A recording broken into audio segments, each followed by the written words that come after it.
Hello বন্ধুরা, editor এঙ্গেজে আপনাদের সকলকে স্বাগত। আপনারা সকলে কেমন আছেন? আশা করি ভালো আছেন। আমি আরাধনা, আমিও ভালো আছি। আজকের ভিডিওতে আপনি শিখতে পারবেন কি করে খুব সহজে একটা প্রফেশনাল এবং ক্রিয়েটিভ টেক্সট বেসড লোগো তৈরি করা যায়। প্রথমেই ক্যানভা অ্যাপে আপনার মোবাইল দিয়ে আপনার অ্যাকাউন্টে লগ ইন করে নিন। তারপরে নিচে থার্ড যে অপশনটা আছে প্লাস সাইন, সেটাই ক্লিক করে সার্চ বারে টাইপ করুন ইউটিউব লোগো।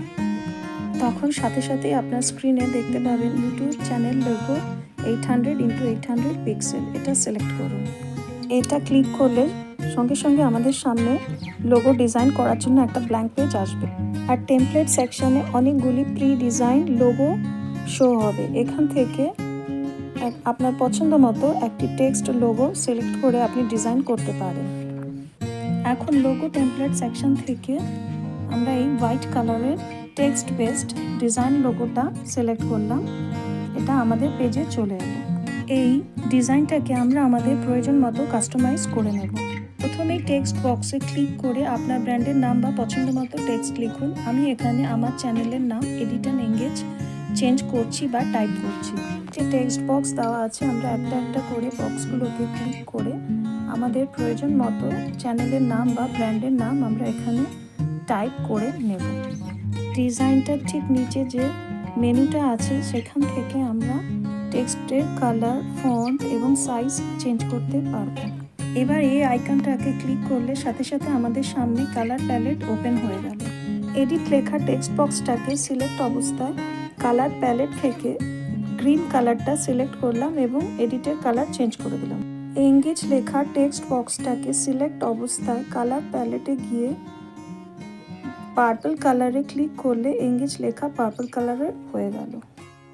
এবার টেক্সটকে সিলেক্ট অবস্থায় মেনু থেকে ফন্ট সাইজ অপশনটাকে ক্লিক করে আমরা আমাদের টেক্সটগুলোর সাইজ প্রয়োজন মতো অ্যাডজাস্ট করে নেব। এবার এই বেলুন আর এই রোবোটিক হ্যান্ড ইমেজটাকে প্রয়োজন মতো অ্যাডজাস্ট করে নেব। যদি কোনো কিছু ভুল করে ডিলিট হয়ে গিয়ে থাকে তাহলে 3 লাইনের পাশে যে লেফট অ্যারো কিটা আছে সেটা ক্লিক করলে আনডু হয়ে যাবে বা সেই ডিলিটেড ইমেজটা ফিরে আসবে। এবার ডিজাইনটাকে ব্যালেন্স বা ফাইনাল টাচ দিতে হবে। সেই জন্য সব এলিমেন্টগুলোকে টেক্সট, বেলুন, রোবোটিক হ্যান্ড সব কিছুকে ঠিকমতো অ্যালাইন করে নিতে হবে। স্পেসিং এমনভাবে ঠিক করতে হবে যাতে লোগোটা দেখতে সুন্দর লাগে।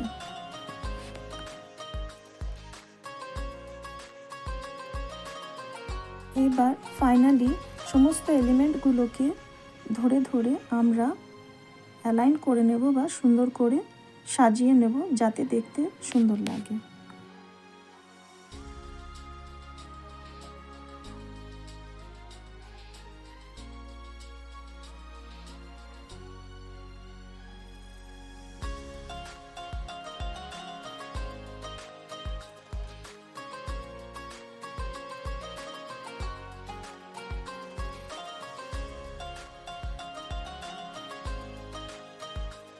ফাইনালি আমাদের টেক্সট আর ডিজাইন বেসড একটা সুন্দর লোগো তৈরি হয়ে গেছে। এবার আমাদের লোগোটা সেভ বা ডাউনলোড করার পালা। এবার একদম উপরে ডান দিকে যে আপ অ্যারো কি আছে সেটা ক্লিক করব। Save as file type PNG রাখবো। লোগোটার ব্যাকগ্রাউন্ড যদি ট্রান্সপারেন্ট করতে চাই তাহলে ট্রান্সপারেন্ট ব্যাকগ্রাউন্ডে ক্লিক করব, নতুবা ডাউনলোডে ক্লিক করব। ব্যাস আমাদের লোগো সেভ হয়ে গেল।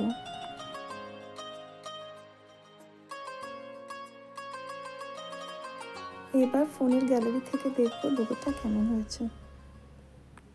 যদি ভিডিওটি ভালো লেগে থাকে তাহলে লাইক, শেয়ার আর কমেন্ট করবেন আর সাবস্ক্রাইব করতে ভুলবেন না। আবার দেখা হচ্ছে আরেকটি এরকম নতুন ভিডিও নিয়ে। Thank you.